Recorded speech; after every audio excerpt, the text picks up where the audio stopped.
في احصائيه وتفصيله غريبه جدا خدت بالي منها في الدوري الانجليزي وقلت اما اقولها لك.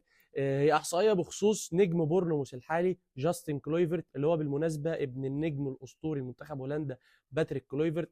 الراجل النهارده في مباراه بورنموث ونيوكاسل سجل هاتريك 3 اهداف في مرمى نيوكاسل، وقدر فريقه يكسب 4-1. المفارقه مش هنا والاحصائيه مش هنا، فين بقى؟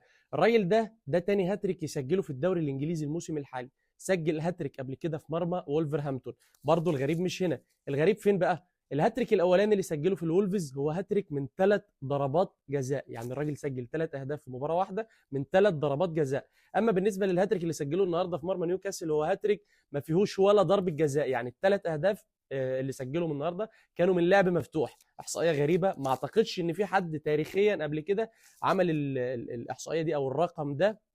انا قلت دي معلومه لعشاق التفاصيل بقى والحاجات الصغيره دي هيحبوها. لكن لو انت تعرف حد تاريخيا عمل حاجه زي دي قبل كده، يا ريت تقول لي في الكومنت.